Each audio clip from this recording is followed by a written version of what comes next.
यदि आप मेरे चैनल पर नए हो तो मेरे चैनल को लाइक कीजिए, शेयर कीजिए, सब्सक्राइब कीजिए और मुझे सपोर्ट कीजिए। थैंक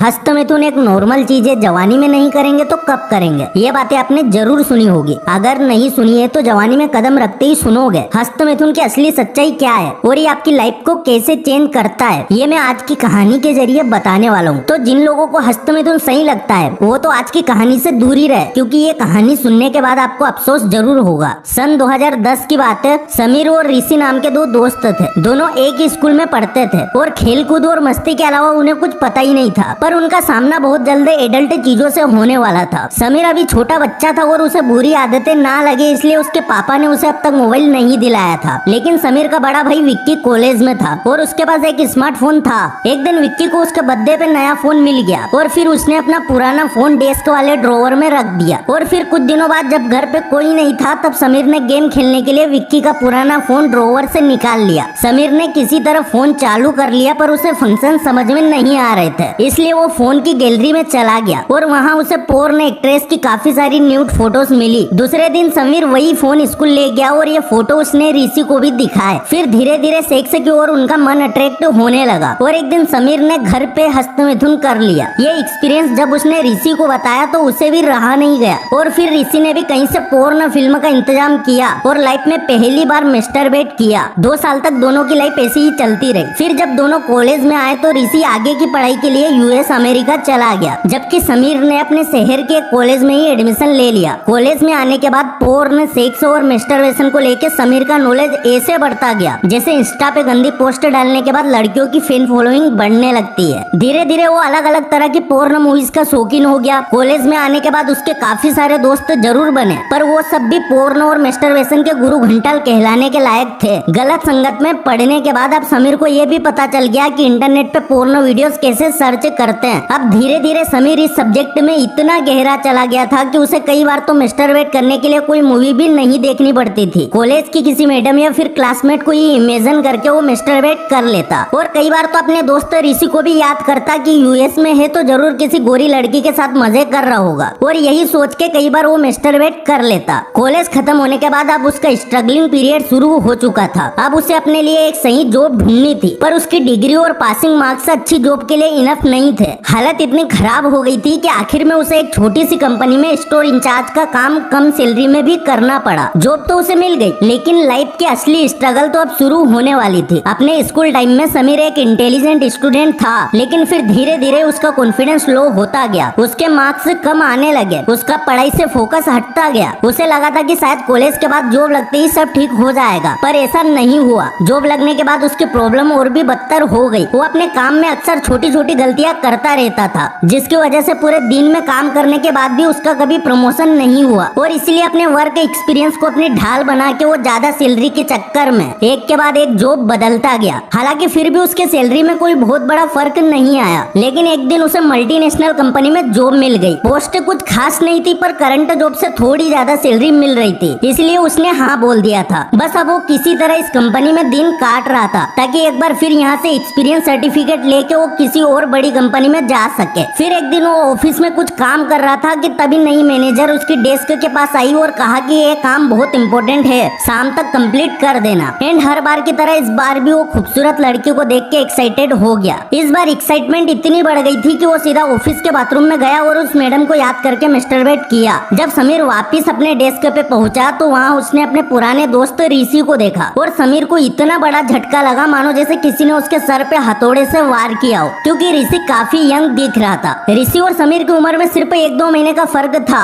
लेकिन आज इतने सालों के बाद जब दोनों मिले तो ऋषि की पर्सनालिटी को देख के कोई भी यही कहेगा कि आज उसकी उम्र 25 के आसपास होनी चाहिए। वहीं दूसरी ओर समीर की उम्र 35 साल थी पर उसे देख के यही लगता था कि उसकी उम्र 40 के ऊपर होगी। समीर को यह चमत्कार समझ नहीं आया। उसके दिमाग में काफी सारे सवाल घूम रहे थे कि तभी समीर को पता चला कि ऋषि उसी की कंपनी में रीजनल मैनेजर है और इतना सुनने के बाद अब समीर के धीरज का बांध टूट चुका था। लंच ब्रेक होते ही समीर साथ में खाना खाने के बहाने ऋषि के ऑफिस में पहुंच गया और जब दोनों वहां अकेले थे तब उसने ऋषि से पूछ लिया, अरे यार ये कैसा चमत्कार है, हम दोनों की उम्र तो करीब करीब समान है, तो फिर मेरे चेहरे पे झुर्रियां और तेरे चेहरे पे ये चमक कैसे? मुझे तो सीनियर से बात करने में भी डर लगता है और तू सभी सीनियर के सामने बिना डरे एकदम आराम से बात कर लेता है। ऋषि को पहले समझ नहीं आया कि समीर आखिर क्या बात कर रहा है, लेकिन फिर जब बातों बातों में समीर अपने मोबाइल में स्कूल के कुछ पुराने पिक्चर्स दिखा रहा था तब ऋषि का ध्यान कुछ एडल्ट वीडियो क्लिप्स पे गया और एक सेकंड में ऋषि समीर की बात और उसकी प्रॉब्लम समझ गया और फिर ऋषि ने उसे अपनी पूरी कहानी बताई। ऋषि ने कहा कि जब वो अमेरिका गया तब उसे भी यही लगा था कि अब तक पोर्नो फिल्में देख के जो चीजें वो इमेजिनेशन की दुनिया में किया करता वो अब हकीकत में करेगा, लेकिन जब वो अमेरिका पहुंचा तो उसे समझ आया कि वहाँ हर कोई इंडिया और इंडियन कल्चर को बहुत रिस्पेक्ट देता है। लोगों से घुलने मिलने के लिए ऋषि ने भी इंडिया के कल्चर और उसके इतिहास के बारे में स्टडी किया और धीरे धीरे उसका ध्यान मैस्टरबेशन से हट के योग, मेडिटेशन और लाइफ टाइम गोल पे चला गया और फिर उसने पोर्न और मैस्टरबेशन जैसी चीजों को हमेशा के लिए अलविदा बोल दिया। समीर ने जैसे ही ऋषि की बातें सुनी तो उसे अपने कॉलेज के दिन याद आ गए जब उसके कुछ दोस्त उसे मैस्टरबेशन से दूर रहने की सलाह देते थे। अब उसे समझ में आ रहा था कि आखिर क्यों